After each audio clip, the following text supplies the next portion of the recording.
নমস্কার, আপনাদের সকলকে আমার তরফ থেকে এবং আরামবাগ পৌরসভার চেয়ারম্যান এবং ভাইস চেয়ারম্যান তরফ থেকে প্রত্যেককে আন্তরিক অভিনন্দন।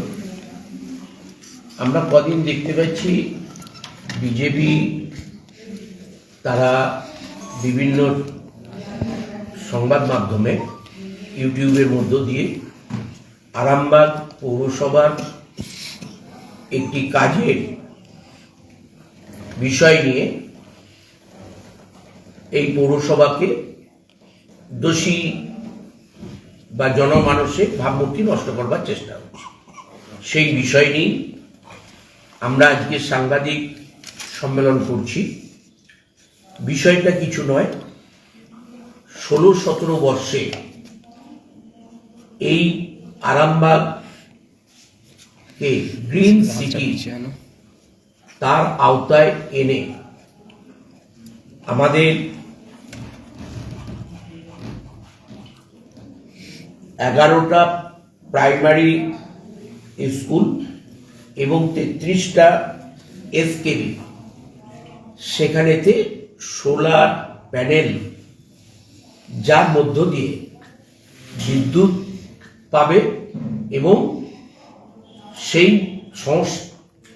প্রতিষ্ঠানগুলো যাতে তাদের বিদ্যুৎ সাশ্রয় হয়, খরচ কমে, এই কাজ করার জন্য রাজ্য সরকার এই পৌরসভাকে একটা টাকা অ্যালটমেন্ট দেয়। পৌরসভা তার নিয়ম নীতি মেনে টেন্ডার করে। টেন্ডারে আপনারা প্রত্যেকেই জানেন অনেকজন পার্টিসিপেট করে। তার মধ্যে যে কাগজপত্র সবকিছু ওকে এবং লোয়েস্ট বিডার হয় সেই টেন্ডারটা পায়। তাই এরকম একটি সংস্থা পায়, সে কাজ করতে করতে মাঝপথে স্টপ করে দেয়, ফলে বেশ কিছুদিন পেন্ডিং থাকে। তখন পৌরসভা সিদ্ধান্ত নেয় যে সেকেন্ড বিডার, এটা নিয়ম, লোয়েস্টের পরেই যে আছে তাকে নিয়ম অনুযায়ী ডাকতে হয়। সে সেটা অ্যাকসেপ্ট করে এবং কাজ শুরু করে, সে কমপ্লিটও করে 11টা প্রাইমারি স্কুলে এবং 33টা এসকেবি যে আছে সেখানে, এবং সেই মতন লাইটও জ্বলে।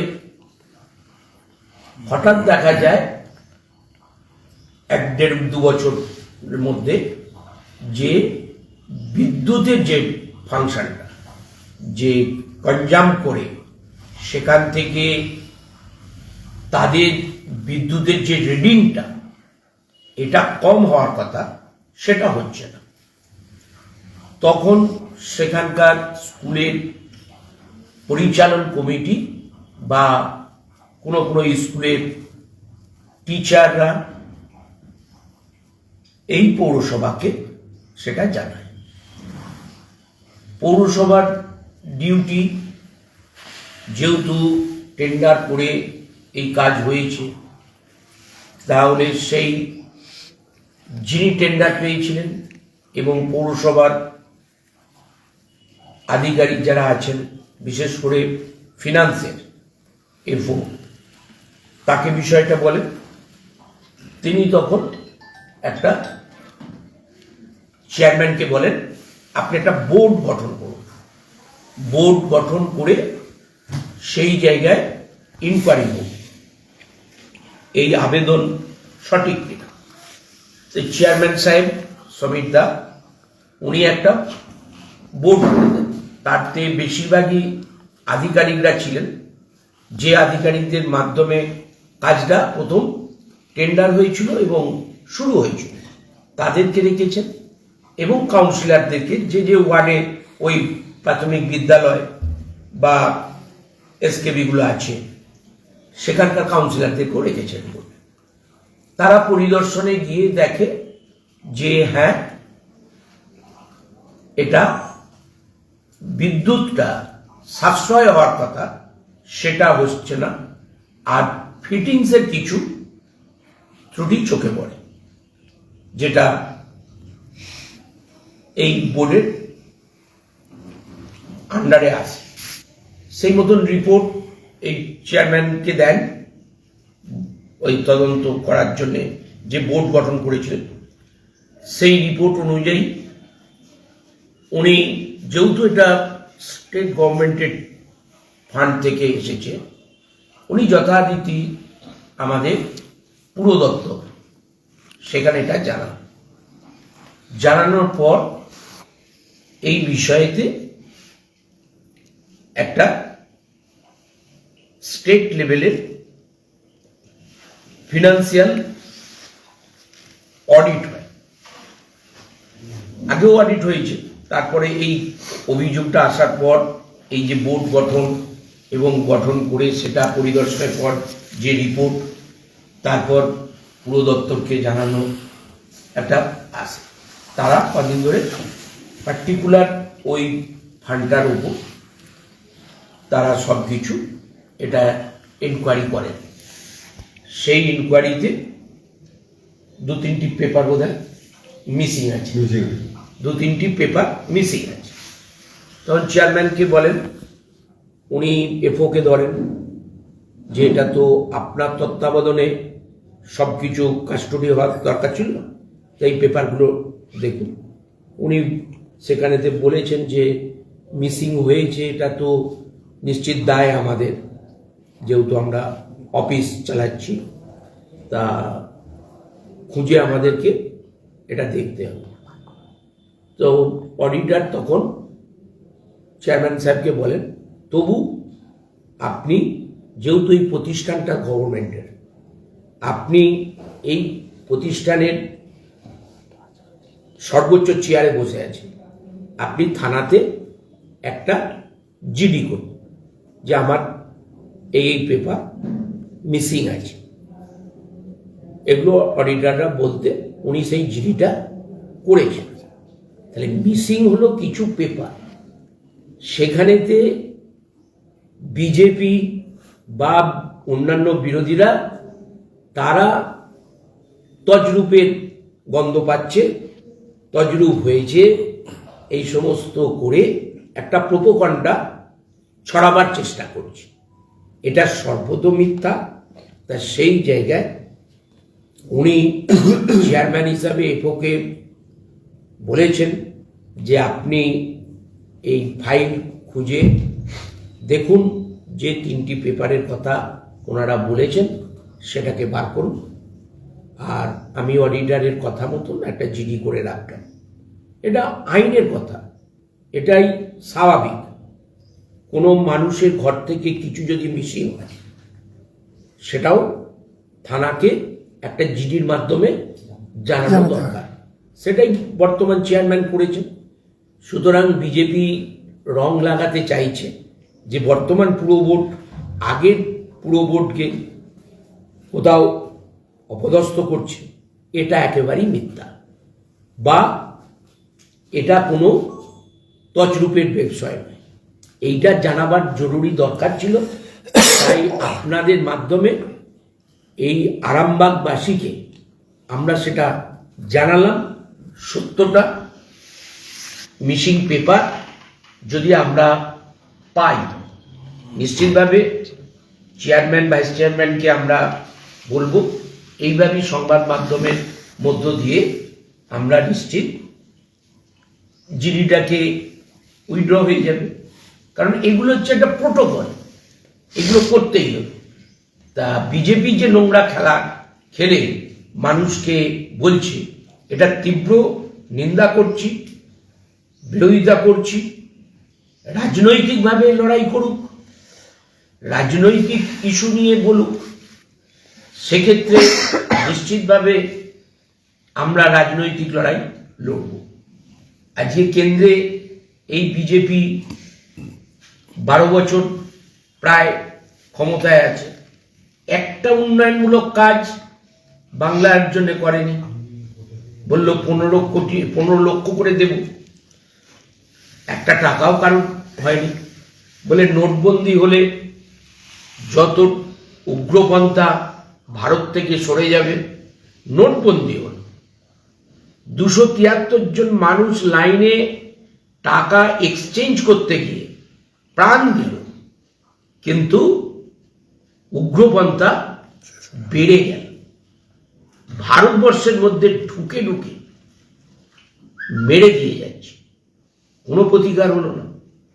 বললো আজকে দিন এনে দেব, ডিজেল, পেট্রোল, কেরোসিন যা দাম ছিল তার 2 গুণ 2.5 গুণ দাম হয়ে গেল। মানুষের নিত্য প্রয়োজনীয় জিনিস, ডাল, সর্ষের তেল, অন্যান্য সব মুদিখানার যে মশলাপাতি, তারও 2 থেকে 2.5 গুণ। তারপর জিএসটি নিয়ে, এক দেশ এক ট্যাক্স নিয়ে সবটা কালেকশন করে আজকে বাংলাকে 2,00,000 কোটি টাকার উপর আমাদের পাওনা টাকা দিচ্ছে না। 100 দিনের কাজ হাইকোর্ট, সুপ্রিম কোর্ট অর্ডার দেওয়ার পরও চালু করলো না, ফতোয়া জারি করলো যে একটা জিপিতে 10টার বেশি প্রকল্প গ্র্যান্ট হবে না, কোনো প্রকল্প 20 লক্ষ টাকার উঠতে যাবে না, কোয়ার্টারলি লেবার বাজেট মানতে হবে, কেওয়াইসি দিতে হবে। এই যে আপনাদের মাধ্যমে এমনও দরিদ্র মানুষ আছে লেখাপড়া জানে না, এটাকে তো আমেরিকা, রাশিয়া ভাবলে চলবে না। তাহলে সেই গরিব মানুষটার জন্যই তো এই প্রকল্প 100 দিনের কাজ, তাকে কেওয়াইসি সে কত জায়গায় করবে। এই বিজেপি সরকার এসে শুধু মানুষকে লাইনে দাঁড় করিয়েছে। আজকে আধার করো, কালকে আধার লিঙ্ক করো, আবার এই 100 দিনের কাজের শর্ত হিসাবে যা চাপিয়েছে কেওয়াইসি করো।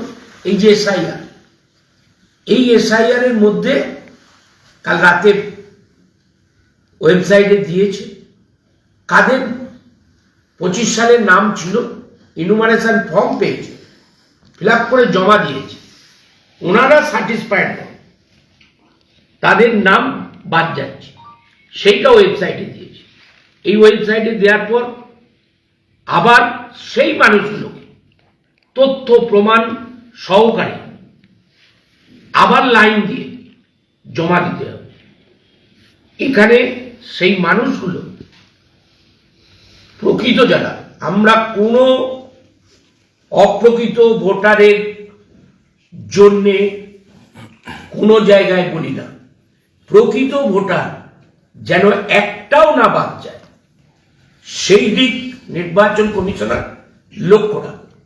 আর যদি ইন্টেনশনালি এটা করে মানুষকে বিপাকে ফেলে, তাহলে কিন্তু রাস্তায় নেবে, লড়াই হবে। এটুকু আমরা বলতে পারি। তাই বলবো যে প্রোপাগান্ডা বিজেপি এই পৌরসভা সম্বন্ধে ছড়িয়েছিল সর্বত মিথ্যা। এটা আমি তীব্র প্রতিবাদ করছি। আপনাদের সংবাদ মাধ্যমের মধ্য দিয়ে আবার এই আরামবাগবাসী কাছে পৌঁছে যাক প্রকৃত সত্যটা।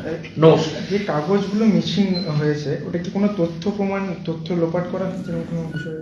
না না, একটাও টেন্ডার যখন পাস হয়,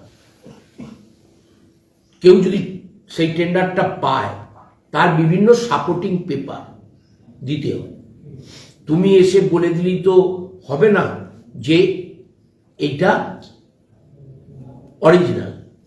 সেই অরিজিনালের জেরক্স সাবমিট হয়েছে, তার অরিজিনালটা এখানেতে ভেরিফাই করার জন্য ডেট হয়। এরপর সেই ভেরিফিকেশনের পর যে 2-1টি কাগজ মিসিং আছে। বলছি যেটা হচ্ছে যে পৌরসভাকে প্রেস কনফারেন্স করলো না, জেলা সভাপতিকে প্রেস কনফারেন্স করে এসে বলতে হলো। না না, এটা আপনি পৌরসভার চেয়ারম্যানকে জিজ্ঞেস করুন, ভাইস চেয়ারম্যানকে জিজ্ঞেস করুন। স্যার বিষয়টা কি হয়েছে যদি আপনি বলেন, কি কি কি কাগজগুলো মিসিং আছে? কি কি কাগজ মিসিং আছে বলতে পারবো না, কিন্তু যারা অডিটে এসছে তারা বলছে আমরা বেশ কিছু কাগজ পাচ্ছি না। তারা আমার উল্লেখ করেনি এই কাগজটা পাচ্ছি না। গ্রিন সিটি প্রকল্পের মোট বরাদ্দ কত এখন পর্যন্ত? 7,64,00,000 এখন পর্যন্ত তাহলে কত খরচা হয়েছে? এখন পর্যন্ত খরচ সবটাই হয়েছে। সবটাই খরচা। স্কুলগুলোতে তো ইলেকট্রিক বিল বেশি আসছে, সেই স্কুলের মাস্টার আর হেডমাস্টাররা, সেই জন্যই তো ওনারা কমপ্লেনটা তাহলে দিয়েছেন। কাজটা কি সম্পূর্ণভাবে হয়নি? যেটা ওই অবজেকশনটা আসার পরেই তো এই চেয়ারম্যান সাহেব একটা বোর্ড তৈরি করে ওই স্কুলগুলোতে পাঠিয়েছেন, তারা এসে রিপোর্ট দিয়েছেন যে না, যেটা হওয়া উচিত ছিল মানে বিদ্যুৎ বিল বা রিডিং কমা সেটা হচ্ছে না, তাহলে কোথাও ত্রুটি আছে।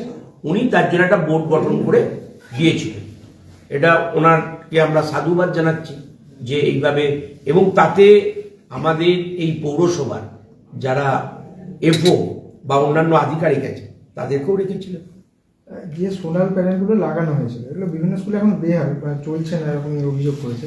তো ওগুলো কি পৌরসভার পক্ষ থেকে সারানো হবে না ওগুলো কি করা হবে?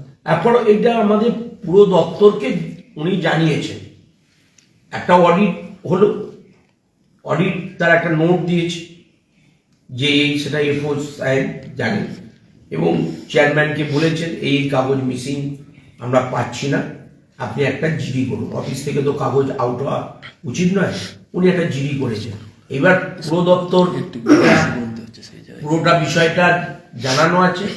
নিশ্চিতভাবে মামাটি মানুষের সরকার সবটা মানুষের জন্য করেন। যে স্কুলগুলোতে এই প্রকল্প দেওয়া হয়েছিল আমরা পুরো দপ্তরের মাধ্যমে চিফ মিনিস্টারের দৃষ্টি আকর্ষণ করব, পরবর্তী সময় নিশ্চিতভাবে ওগুলো পুনরায় সংস্কার করে দেওয়া হবে। আরামবাগের রবীন্দ্র ভবনে গুরুত্বপূর্ণ সাংস্কৃতিক পরিকাঠামো যেখানে বেহাল অবস্থায় অনেকটাই রয়েছে।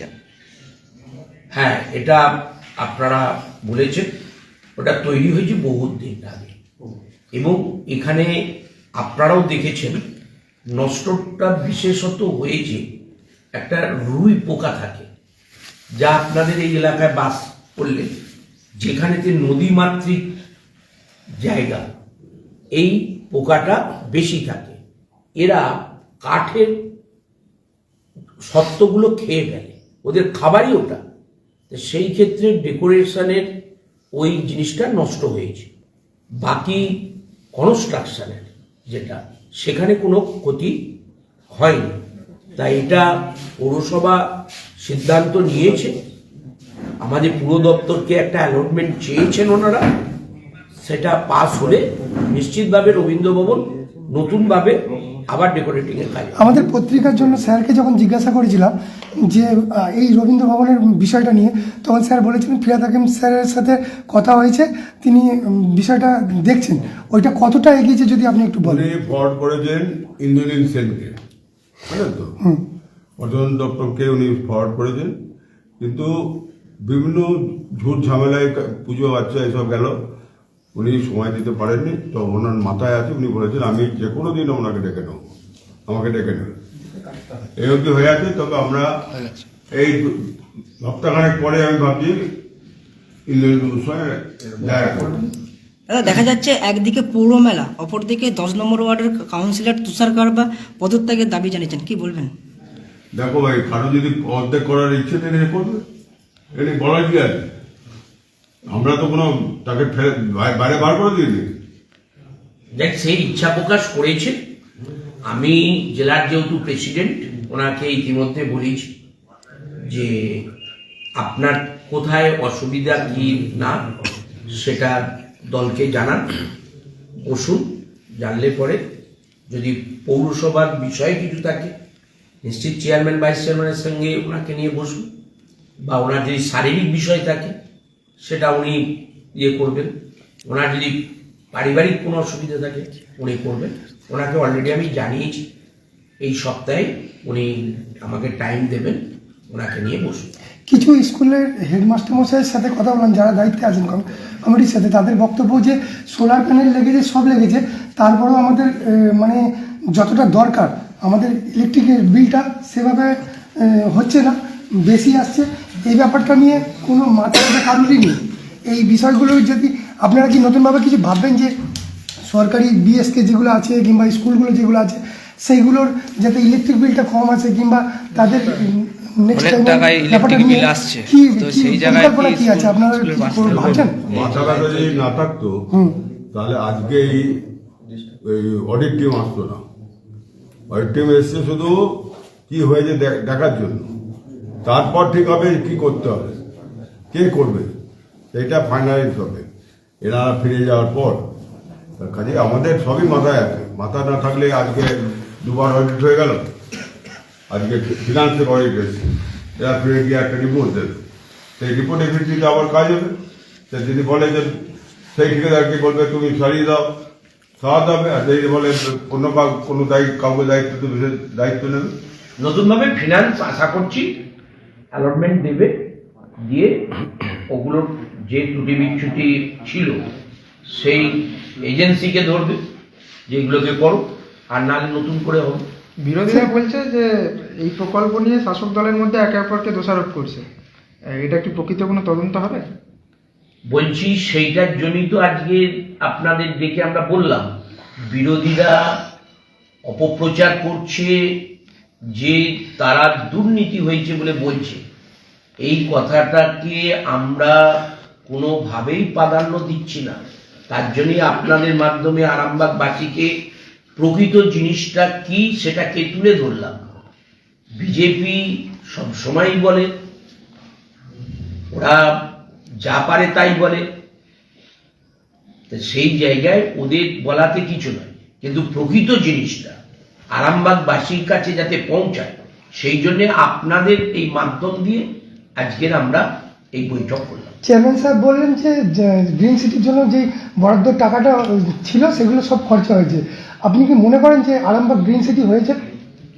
গ্রিন সিটি প্রকল্পে কি হয়েছিল না, 11টা প্রাইমারি স্কুল, 33টা বিএসকে, তাকে সোলার প্যানেলের মাধ্যমে, সৌরশক্তির মাধ্যমে যেটা আছে সেটাকে কনজাম করে ইলেকট্রিকের বিলটা কমানো। আর রাস্তার আলোর ব্যাপারটা যেটা আছে না, এইটা যেটা হয়েছিল এটা এই পারপাসে বরাদ্দ হয়েছিল, আচ্ছা, এর জন্যই টেন্ডার ওই টাকা, ঠিক আছে।